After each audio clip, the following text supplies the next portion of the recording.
Thank you, thank you. I'm going to have to get used to this microphone. Okay, so it's a great honor for me to be here in Beijing for the 2025 version of Community Over Code. And so I hope that some of what I say will be useful for you, and if not, there's always the internet. A little bit about me. I have been with Apache since 2005, and there was a project that was donated to the foundation, and I just came along for the ride, and I discovered that this was really fun. It's fun meeting people from all over the world who have an interest in promoting the common good, and so I served for a bit as board chair. Don't do that anymore. And I'm now the assistant secretary, which means that I get to see all of the documents that you might send in that need some attention. So today we're going to talk a little bit about open source and how it has changed the world we're in, and talk a little bit about vulnerabilities. Vulnerabilities being ways that bad actors can get in and try to do bad things to good people and good organizations. And we didn't look at this for quite a while, and then government started noticing, oh, we should do something because we can't allow things to continue the way they are. And so there are now requirements on organizations for all developers. So if you're a developer, some of this might affect you directly. So I hope you'll pay attention a little bit. So open source as a concept has really changed the world. In 1991, Linux Foundation, the Linux organization, made an operating system that turned out to be very, very popular. It was one of the original open source systems, one of the original open source organizations, and if you look at it now, Linux pretty much dominates the operating system, and the fact that it's open source, I think, has a lot to do with it. The primary competition is, of course, Microsoft. And the less we say about Microsoft here, I think probably the better. After a few years of success of Linux, Apache software, it wasn't called Apache software back then, but in 1995, the group of folks that became Apache built an HTTP server, and it turned out to be very useful, very fun. People started using it, even though it had no support explicitly. It was sort of like apply a patch here, apply a patch there, and that may be where we got the idea of calling it Apache. And in 1999, we became an official foundation, which had some legal consequences, at least in the United States. But now skip forward 20 years, 2020, open source, by some indicators, accounts for 90% of all the software running in the entire world. 90%. That's well over half. And there are now more than 100 open source foundations that promote and develop and support open source. There was a survey done, or a study done by somebody at Harvard a few years ago, and they tried to guess the value in dollars of what open source is worth on the market. They came up with a number of $8.8 trillion. Now that's a lot of zeros. I had remembered it wrong on the first version of this slide. I said 9 billion, but it's actually 1,000 times that. It's $9 trillion in value to the community. So where did this open source software come from? Well, it's sort of bits and pieces you have to, if you're going to consider 90% of all the software, some of it looks like a big building. Some of it is written by people who write software for profit, but some people are just contributors of the open source community. And so the little bottom corner of that is a little piece of software that is open source. It may have 1 or 2 or 3 developers, but if you lose that, you lose the entire thing. It all comes crashing down. For example, there's this thing called Log4Shell. Okay, if anybody's paying attention, raise your hand if you've heard of Log4Shell. Okay, give you a brief rundown of Log4Shell. Log4Shell is an infected version of Log4j. Log4j is a very popular, still very popular, version of a logging software for Java programs. And Log4Shell affected versions of Log4j from 2013 until it was finally exposed in 2021. So for 8 years, it was out there, and nobody knew it was there. And then finally somebody found it and exposed it and started infecting lots of servers around the world. So it allowed remote execution of code, which of course meant that the attacker could get into your operating system, could look at your private data, could look at the login information, could look at the file system. It could look basically at your entire system. And this from a person that you've never heard of. And it affected millions of systems. It was finally noticed. This was they called a 0-day attack. And it took a few days, and a patch was made. And that required the community to come together immediately over a weekend and say, what happened here? How do we fix it? And a patch was put together within a few days.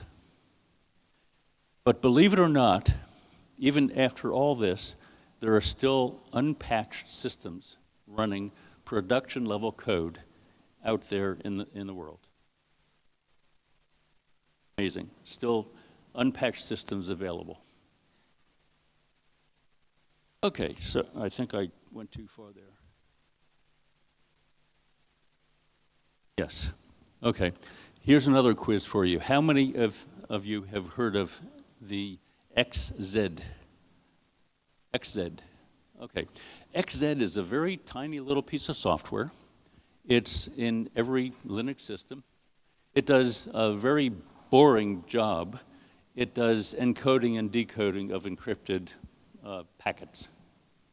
And this small thing, nobody wanted to rewrite it. Nobody wanted to do anything with it except to use it.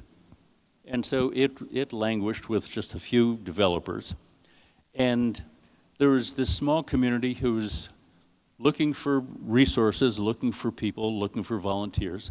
And then finally, a volunteer, we don't know who he is yet, or she, or they, whatever you want to call it. And in 2024, this developer said, I've got a great idea. I'm going to put this bit of malware into XZ. And it didn't go through a normal community review. It was just a patch. The patch was applied, a release was prepared, and then a few days before that release was going to be out in the world, somebody in the community noticed, hey, I don't think that this code is doing what it should be doing. There's something going on, something wrong here. And that developer prevented this from being widely distributed. If it had gone widely distributed, most of the Linux systems in the world would have been affected. But fortunately, this team discovered this attack by chance in order to avert this possible catastrophe from happening. So you say, what do we learn from that? The governments around the world said, we can't allow this to happen. We can't allow small communities like this to infect all of the systems that are running in production across the world. So I can't tell you what the United States did because that's all secret. And it's still secret for the most part.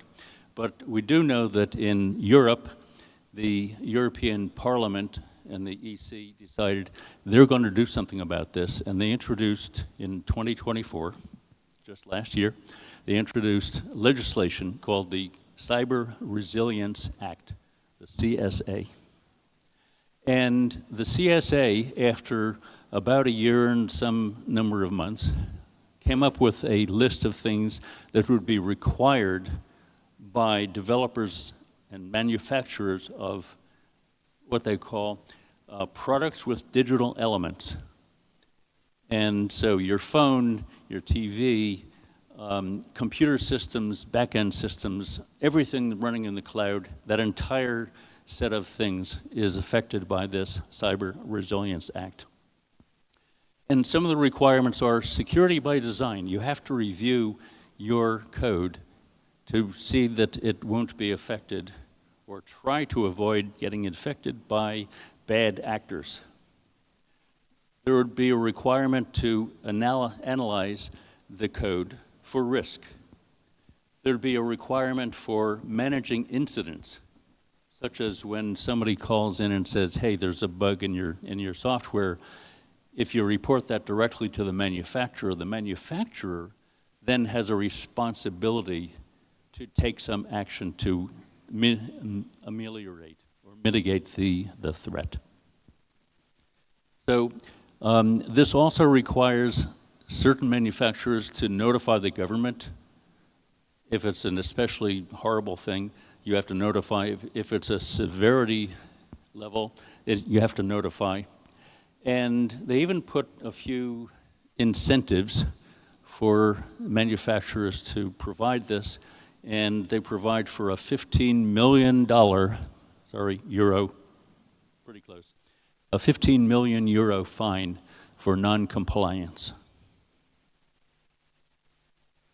So something like this with a $15 million fine attached and all these requirements would have really done a very bad thing to most open source foundations.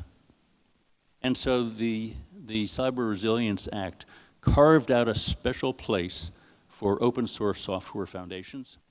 They call them stewards, and steward is a very natural English language term for people who guide the development of or guide the progress of software. And so they defined a steward as an organization that systematically provides support for development of specific products with the intent to commercialize it, that qualify as open and free software.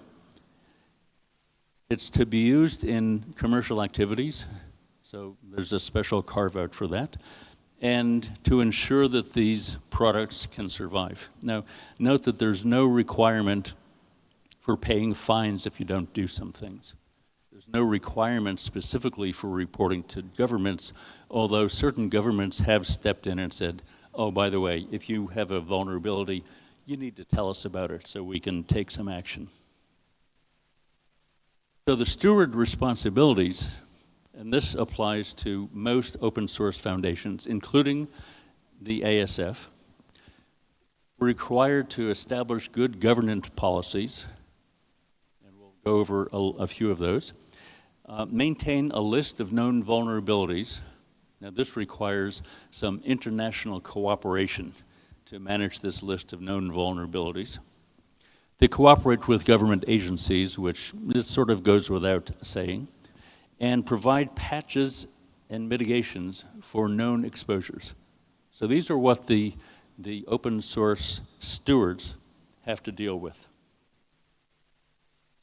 Now you say, how do you define a vulnerability or what we call a CVE? A CVE literally is a common vulnerability and exposure. So it's a bit of, the concept is that if you have one of these CVEs, then your systems could be broken into by bad actors. That's basically the definition of it. And for several years, the list of CVEs was managed by an organization in the US, a nonprofit organization called MITRE, M-I-T-R-E.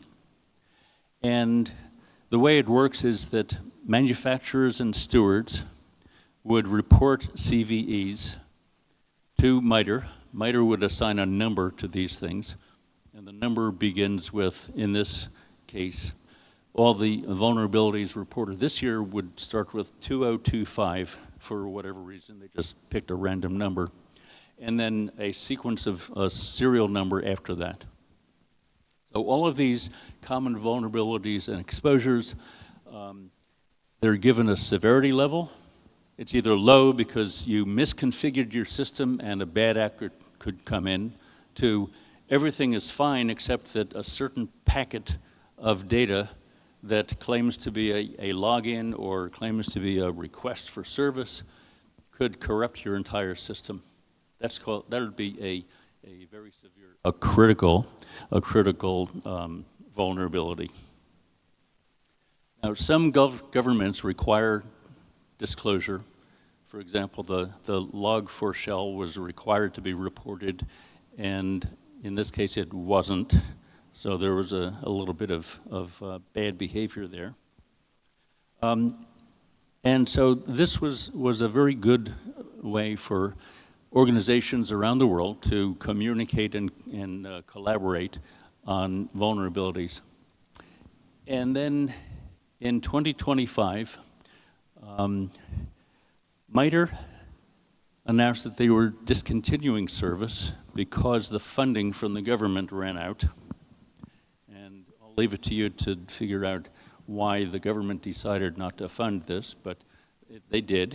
And it was an organization called CISA, which is a US government that was funding MITRE, and they decided, we're not going to do that anymore.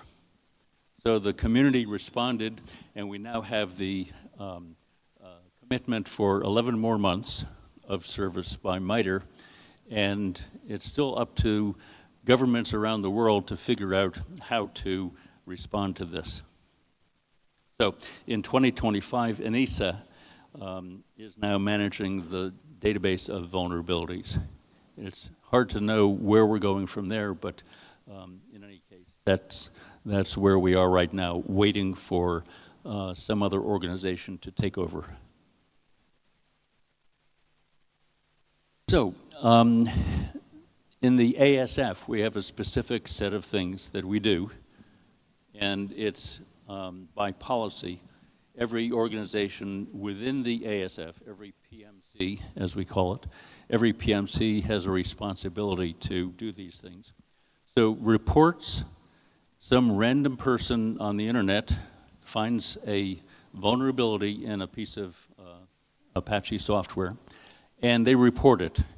Who do they report it to? Well, look on the website. You can report it directly to the project, or you can report it to the security email list. And yes, we still use email lists for this. So get me started on email. So the reports are investigated then by the PMC to decide, they triage them. And triage meaning that it's either low severity, medium, or very critical severity. That's up to the people who actually write and maintain the code to decide that. If there's a validation that, yes, this is a problem, it's reported to MITRE, or whoever's in charge of this, as a CVE. The PMC is required to respond for certain critical exposures. And when I say required, the board of directors has empowered the security team to make sure that PMCs do this. They have to respond. The security team then monitors the activities of the PMC to make sure they're conforming to the requirements. And if the PMCs are not responsive, then they get reported to the board of directors, and there's some possibly severe action taken. Like if a PMC does not have the resources to address these vulnerabilities, they can be removed from the list of active projects and put into a non-active state called the attic. And so assuming that everything goes well, within some number of days, weeks, or months, depending on the severity, a patch is produced, a patch is released, and when the software is released, a corresponding announcement is made that there's a CVE that was patched and done as part of this. As part of the release, we fixed that bug. So what do we do in the future?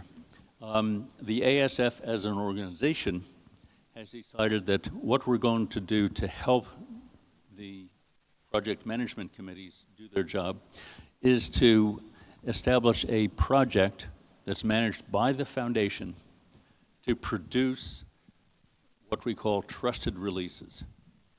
And so we go through the entire process of preparing the release, voting on the release, and then making the release that's signed by an official member of the organization. So it makes it easier for PMCs to follow the process to get things done and patched in a routine way. We're also working with the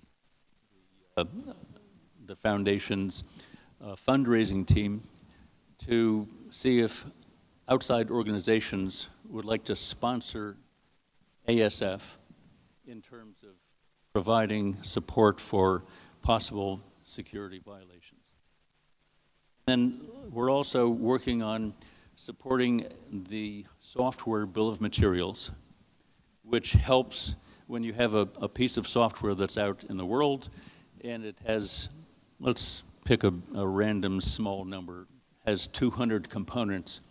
The question is, if one of those 200 components has a vulnerability, how do you know that your code, which depends on that, has a vulnerability as well because of the fact that it has that component in it? That's called a software bill of materials that you can say, Linux version X.Y.Z. How many components are in here that are possible subject to vulnerabilities? And you can say, oh, well, there's these 5 things or 10 things or a dozen things. So having this automated makes it easier for you to know, as a user of a software, does my software have this vulnerability or does it not? So in short, the foundation is working with, we keep a very good eye on what is happening in the world of regulations, and we're doing what we can to facilitate making a world free from exposures, and if there are exposures, to help people mitigate them. So that's what we're doing. I'd love to have everybody in this room join us in helping to make the world a better place and a safer place, safer from vulnerability. With that, I will say thank you for your attention.